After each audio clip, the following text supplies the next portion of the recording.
apakah dari statement Anda ini Anda ingin mengatakan bahwa Anies Baswedan ini punya balas budi yang begitu besar pada keluarga PA 212 hingga Anies Baswedan harus sowan begitu atau mengatakan bahwa Anies akan dipinang oleh Nasdem dan juga kemudian akan maju dalam pencapresan? Kalau balas budi seharusnya ya sudah dilakukan gitu kan kepada kita.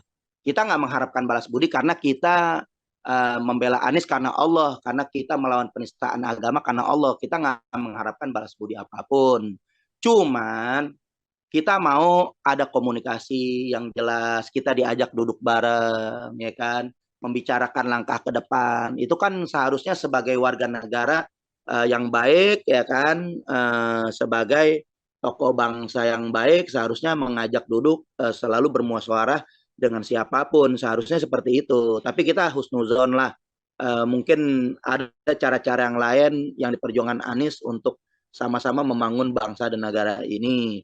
Gitu aja, kita nggak ada balas budi sampai saat ini. Kalau kita melihat, saya pribadi pun wakil ketua Majelis Kira Anies Baswedan, kalau dipikir-pikir untuk urusan dunia kita nggak mendapatkan apa-apa, bahkan perjuangan pun apa yang kita harapkan juga nggak mendapat apa-apa gitu. Padahal kasus-kasus kita yang bersinggungan dengan penguasa ini sangat dilematis ya, karena ada kasus kilometer 50 yang kita berharap Anies bisa mendorong menjadi garda terdepan dalam kasus kilometer 50. Sampai saat ini saya belum mendengar statement daripada apa yang terjadi. Kita dikorbankan oleh politik yang begitu mungkar, politik yang begitu beringas, politik yang begitu zolim, sampai mengorbankan Habib Rizik penjara, orang tokoh-tokoh kita di penjara, begitu juga sampai ada 6 laskar yang dibunuh. Itu kan sangat penting. Nah itu kita juga artinya dalam urusan balas budi, urusan dunia kita nggak pernah. Cuman kita berharap ada statement yang penting, yang kuat dalam kasus kilometer 50, termasuk sikap Coldplay. Coldplay ini kita tunggu sampai saat ini. Begitu juga dengan Nasdem. Bagaimana sikap Nasdem terhadap Coldplay, LGBT, kemudian juga bagaimana PKB terhadap juga nasib daripada kelompok-kelompok LGBT ini, yang itu punya sikap. Dan yang paling terpenting, jangan lupa Nasdem dan PKB ini adalah di pihak yang bersama PDIP ingin melakukan kudeta, melakukan makar dengan RUHIP, dan itu kelompok-kelompoknya. Itu yang paling penting catatan, dan kita tunggu itu klarifikasinya, itu baik daripada Nasdem, kemudian daripada PKB, bagaimana sikap mereka. Kalau PKS kan jelas sejalan, selalu sejalan dengan kita. Ketika kita melawan Coldplay untuk menolak konser Coldplay yang terindikasi kuat untuk bisa mengkampanyekan LGBT, itu sejalan dengan PKS. Begitu juga ketika kita melawan rancangan undang-undang haluan ideologi Pancasila yang diganti, yang diinisiasi oleh PDIP, itu yang mengganti Pancasila dengan Trisila, kemudian Pancasila mengganti dengan Ekasila, bahkan ingin menarik, membatalkan, membuang daripada TAP MPRS nomor 25 tahun 1966 tentang larangan komunisme, marxisme, leninisme, dan di situ ada Nasdem dan di situ ada PKB.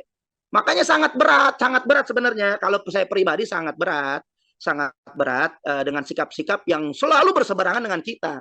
Maka kita bisa juga nanti kalau memang jelas klarifikasi, maka nanti ada MOU ataupun fakta integritas yang kita ajukan, bagaimana terhadap Coldplay, bagaimana terhadap RUHIP, bagaimana terhadap daripada kelompok-kelompok penistaan agama, bagaimana terhadap kemungkaran-kemungkaran yang lain, bagaimana terhadap oligarki, cukong-cukong yang boleh dikatakan yang sudah betul-betul meresahkan bangsa Indonesia. Itu kan sangat penting. Kalau mereka sudah bisa, kemudian juga mereka harus punya sikap. Apakah mereka mendukung daripada